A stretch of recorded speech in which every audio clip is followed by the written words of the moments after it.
Hello students, कैसे हैं आप बच्चों। आज मैं आपके लिए बी हाइव की पोएम विंड लेकर आई हूँ, जिसे तमिल में सुब्रमण्य भारती ने लिखा और इंग्लिश में ट्रांसलेट किया ए रामानुजन ने। बच्चों, इस पोएम में पोइट ने एक बहुत ही सिंपल मैसेज कन्वे किया कि हमें इजी लाइफ के लिए प्रे नहीं करना चाहिए, बल्कि हमें प्रे करना चाहिए कि भगवान हमें इतनी शक्ति दे, इतनी पावर दे, इतनी स्ट्रेंथ दे कि हम मुश्किल ज़िंदगी आसानी से जी सकें। The poet talks about negative and positive qualities of wind in our lives. The poem talks about the influence of wind on man's mind and emotions.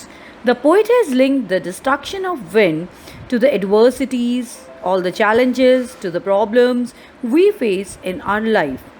The poem says that weak people who are not strong enough break down, but the people who have the strong willpower emerges more stronger.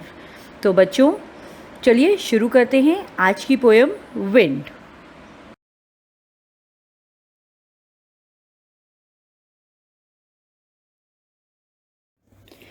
Wind, come softly. Don't break the shutters of the windows.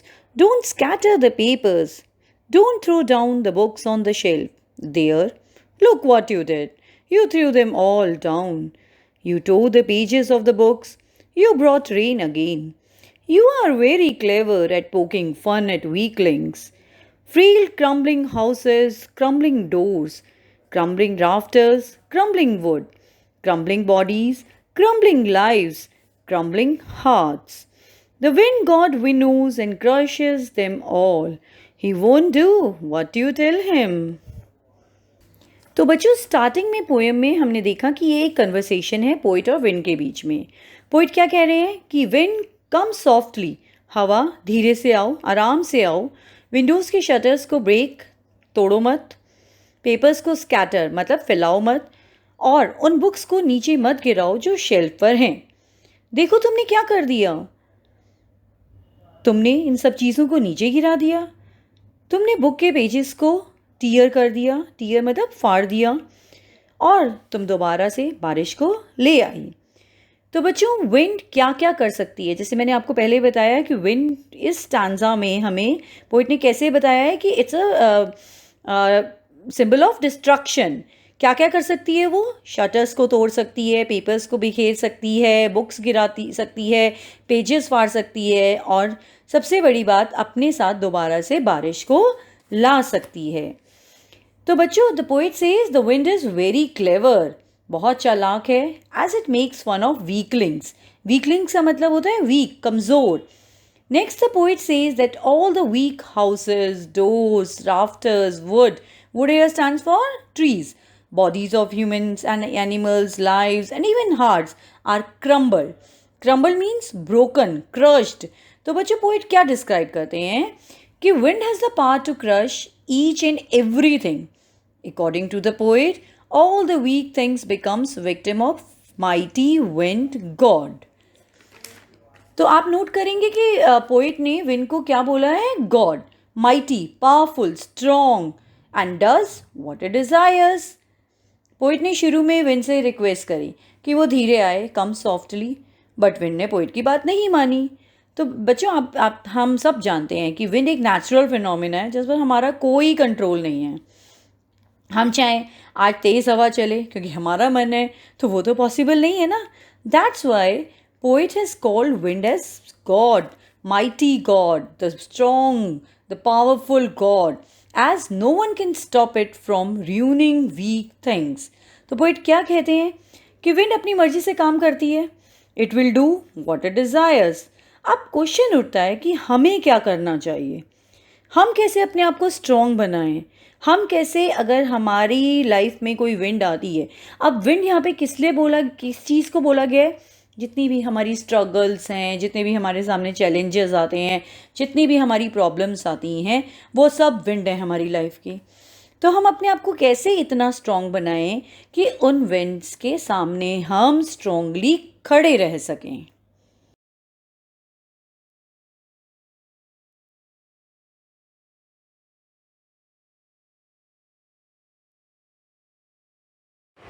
He won't do what you tell him. So come, let's build strong homes. Let's join the doors firmly. Practice to firm the body, make the heart steadfast. तो poet कहते हैं जब poem में कि जब wind को वही करना है जो उसका मन कर रहा है तो हमें क्या करना चाहिए. We should build strong homes and join the doors firmly. मजबूत दरवाजे बनाने चाहिए, स्ट्रॉन्ग होम्स बनाने चाहिए, अपनी बॉडी को हमें स्ट्रॉन्ग बनाना चाहिए और अपने हार्ट को हमें फर्म एंड स्ट्रॉन्ग बनाना चाहिए. दूसरे शब्दों में बेटा हम इन अदर वर्ड्स हम क्या कह सकते हैं कि the problems will never go away.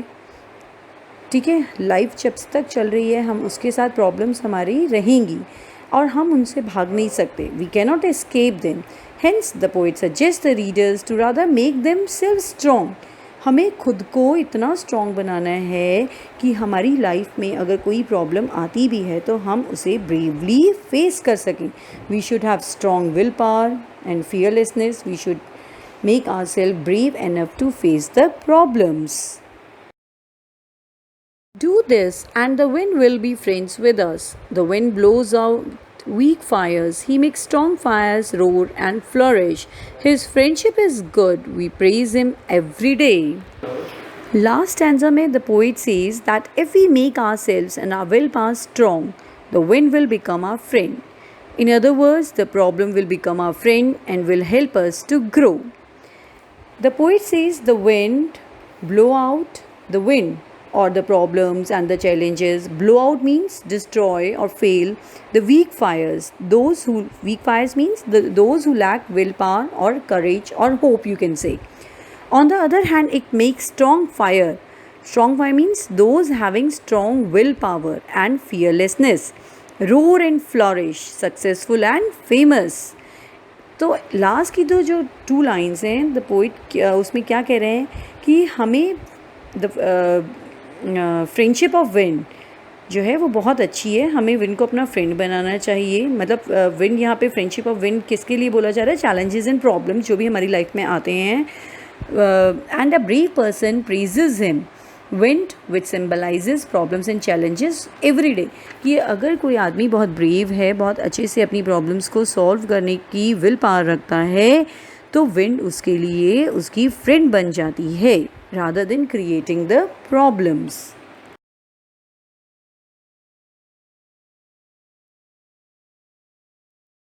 तो बच्चों सुब्रमण्यम भारती ने क्या मैसेज दिया है हमें कि the poem wind inspires us to face the challenges thrown at us with grit and firm determination. We should be strong enough to face all the hardships of life with करेज.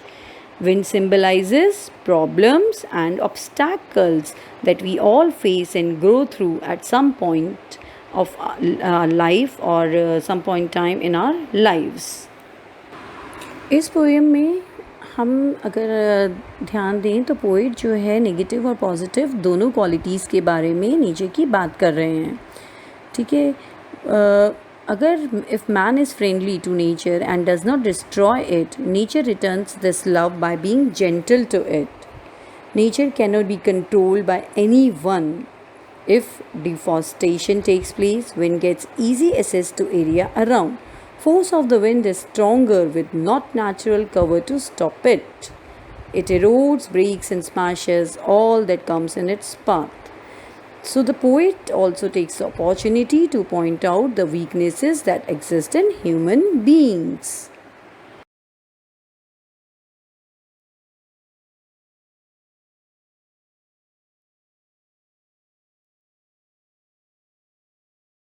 तो बच्चों अब हम बात करेंगे लिटरेरी डिवाइसेस की. और सबसे पहले हम देखेंगे कि इसमें जो पहली डिवाइस दे रखी है वो है personification. Personification is a literary device, एक ऐसी डिवाइस जिसमें पोएट ह्यूमन एट्रीब्यूट्स को एसोसिएट करता है सम एब्स्ट्रैक्ट आइडिया या नॉन लिविंग ऑब्जेक्ट या नेचुरल फिनोमिनन से.